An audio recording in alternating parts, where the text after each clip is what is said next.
having no regrets, it's all that she really wants. We're only getting older, baby, and I've been thinking about you lately. Does it ever drive you crazy? Just how fast the night changes.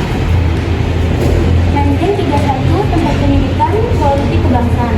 Pada masa pendidikan Jepang dan pergerakan nasional, gedung ini dijadikan sebagai markas pemuda radikal dalam melancarkan aksi memperebutkan kemerdekaan dari tangan penjajah. Dalam aksi ini memperebutkan kemerdekaan dari tangan penjajah pada bulan Juli 1942. Lalu tempat ini dijadikan asrama angkatan dari Jepang oleh para pemuda radikal dalam mematangkan rencana kemerdekaan Indonesia. Asrama ini berfungsi sebagai tempat pendidikan politik kebangsaan dan sebagai pengajaran.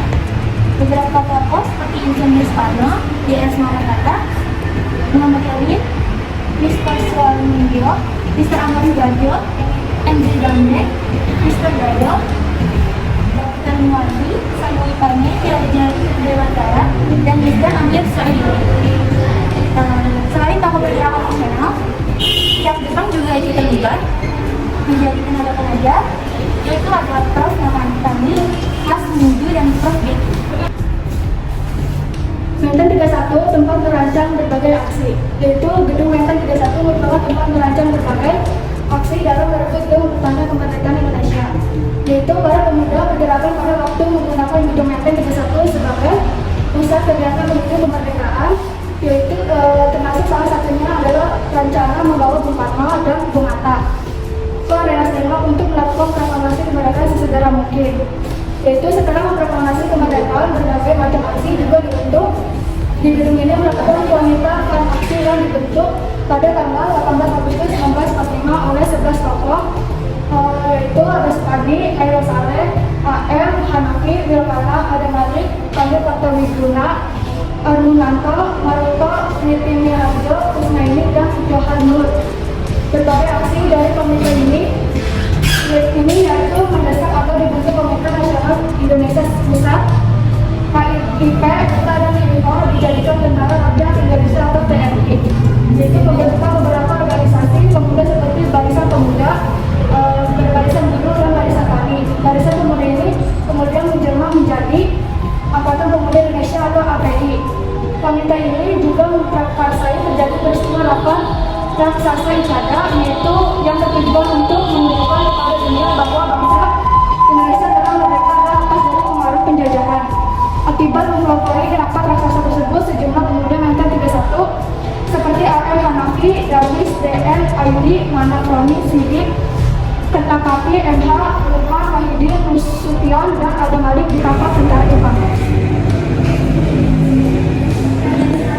Seperti saya sebutkan, tokoh-tokoh yang melalui komite aksi yaitu ada Sukarni, Fairul Saleh, AM Hanafi, Ada Malik, Rikana, terus M.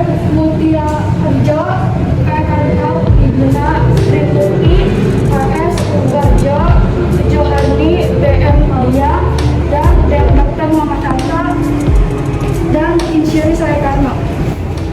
Soekarni adalah anggota golongan muda yang aktif dalam peran politik.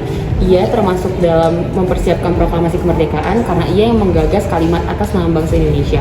Soekarni juga aktif dalam kegiatan Komite Fanaksi atau Menteng 31, dan ia adalah yang mencetus untuk mendirikan rapat raksasa Ikada tanggal 19 September 1945. Soekarni pada tahun 1961 diangkat menjadi Duta Besar Indonesia bagi RRC, lalu pada tahun 1971 ia menjadi anggota DPR. Nah, di sebelah sini ada tokoh Ahmad Sudarjo. Beliau ini termasuk golongan tua yang memiliki peran penting pada peristiwa proklamasi kemerdekaan, yaitu menangani konflik antara golongan muda dan golongan tua pada peristiwa Rengas Dengklok. Di sebelah sini ada tokoh yang berada di sana. Dia ini termasuk golongan muda. Selama pelaksanaan proklamasi berlangsung, Wikana mempersiapkan banyak hal yang berkaitan dengan pelaksanaan proklamasi. Dia mengatur segala macam hal pelaksanaan proklamasi di rumahnya Bukan. Di sana milik Rengas Dengklok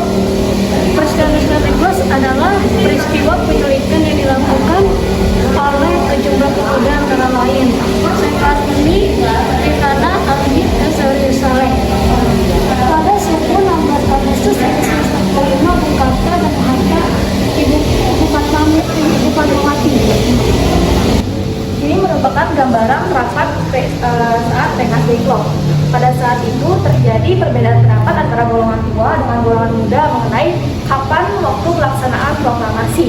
Sehingga golongan muda membawa Insinyur Soekarno beserta Dr. Andes Muhammad Hatta ke Rengas Dengklok untuk menghindari keduanya dari pengaruh dari luar.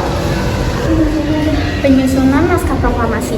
Di malam menjelang 17 Agustus 1945 di Rumah Laksana Maeda, wakil dari golongan pemuda Khairul Saleh dan Sukarni bertemu para anggota PPKI. Di sana pun telah hadir juga Mr. Subarjo, Sayuti Malik, dan BM Dia dan lainnya.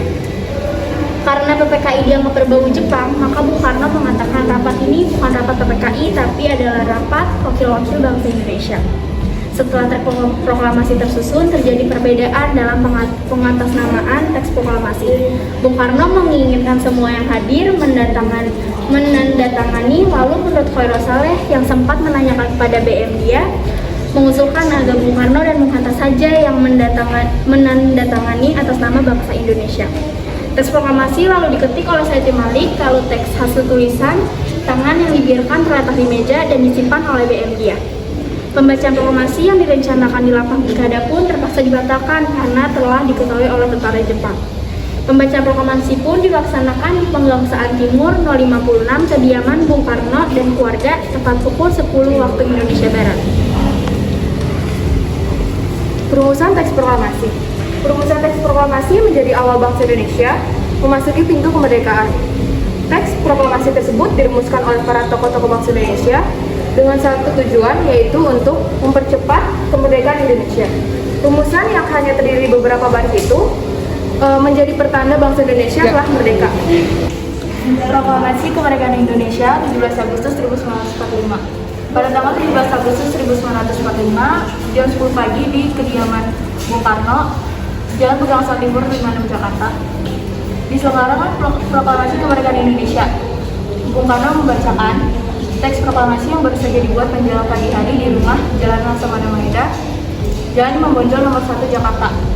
Dalam kesempatan ini hadir para tokoh bangsa dan khususnya anggota panitia persiapan kemerdekaan Indonesia. Pembacaan naskah proklamasi dilanjutkan dengan pengibaran bendera merah putih dan menyanyikan lagu Indonesia Raya. Nah, ini adalah gambaran pada saat Bung Karno sedang berpidato di atas podium di lapangan Ikada pada tanggal 19 September 1945. Dan pidato ini adalah dalam rangka memperingati 1 bulannya kemerdekaan Republik Indonesia.